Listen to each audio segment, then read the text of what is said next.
You may be thinking that it's because we're eating more, right? Well, remember that cycle of motilin resistance? Motilin resistance causes overeating and therefore more fat, not the other way around. So, if my overeating was simply a symptom of motilin resistance, what was the cause, I asked? How do I get rid of this motilin resistance, I asked? And at that exact moment, Brian's phone began to ring, and as soon as he looked down and saw who it was, he told me he had to go, and he frantically began to throw all of his clippings and grafts into his bag and headed for the door. But wait, I still have so much to ask. This is going to change everything, I yelled. I need to know more. How do I contact you? I'll be in touch, he said, and he handed me a prepaid phone, and he walked out of the door just like that. I was frustrated and confused because I still had so much more that I wanted to know, but at the same time, I felt this new wave of excitement and energy I hadn't felt since I was a little child.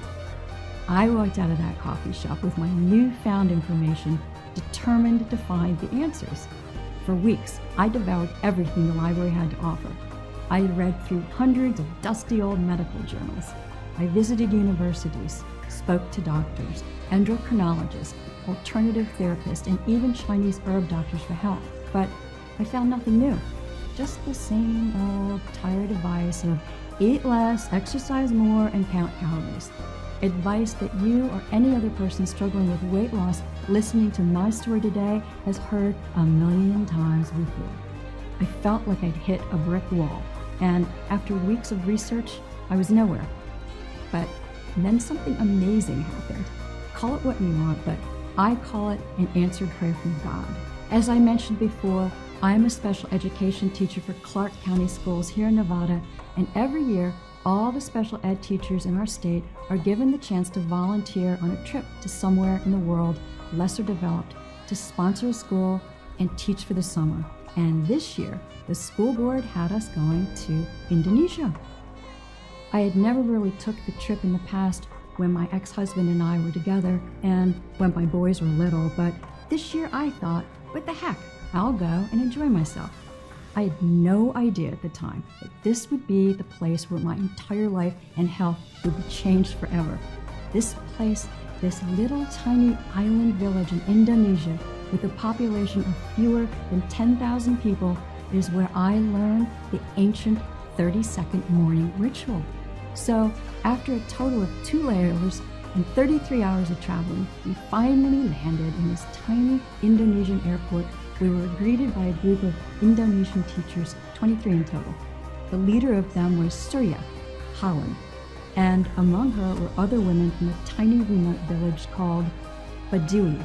As the weeks went on, I began to pick up on something quite unusual. These 7 women, who were all in their mid-50s, didn't have a single ounce of fat on them. They were slim and fit-looking, healthy and full of energy. I mean, they would go all day non-stop type energy. Every day we were together, I would notice they would eat their plate of food, but then never eat again for the rest of the day and not even be tempted. No second portions, no desserts, no snacks, even with the delicious plates of cakes, fried food, and candy bars they had prepared and available for us. Back home, this would have been the total opposite. We love our food and we keep eating and eating even after dinner.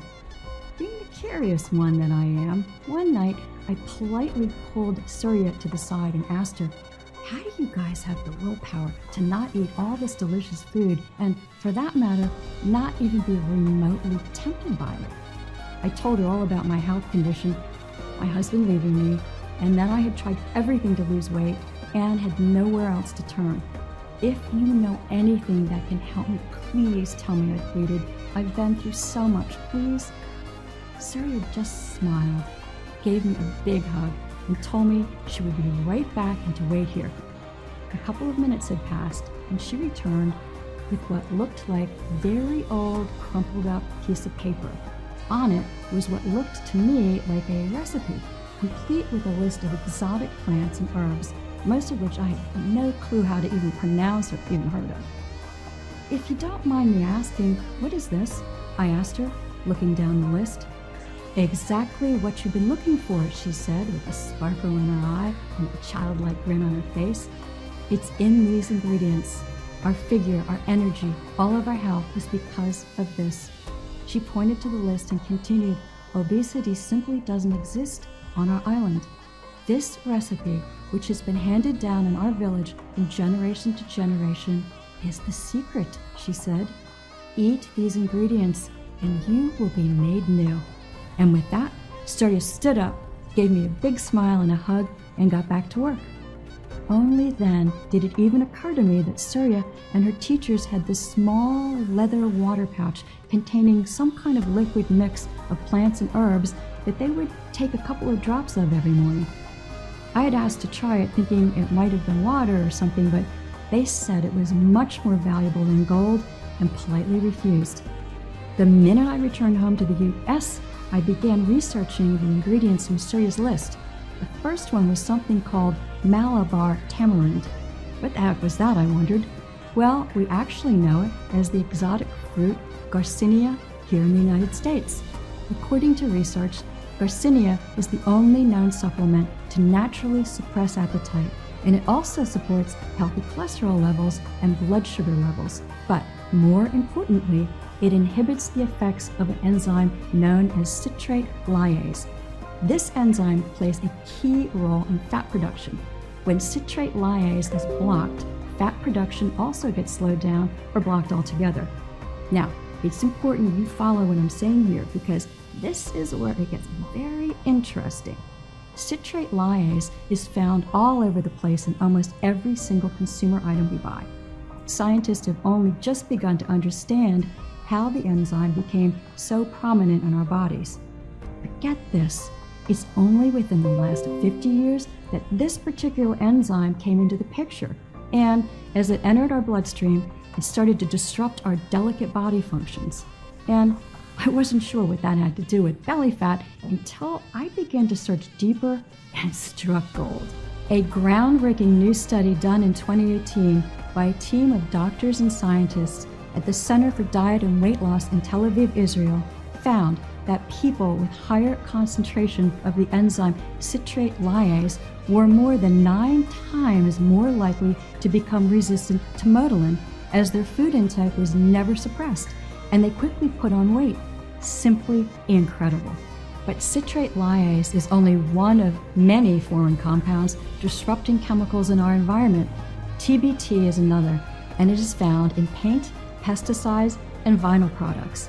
And a new March 2019 study published in Frontiers in Endocrinology has directly linked it to Motilin resistance too. And what about PFOA, an endocrine disruptor found in Teflon cookware that soaks into your food as you cook? Well, a study published in Molecular and Cellular Endocrinology linked PFOA to Motilin resistance as well. In fact, recently, the American Medical Association, the National Institutes of Health, and White House Task Force on Childhood Obesity declared endocrine disrupting chemicals an immediate danger to America's waistlines.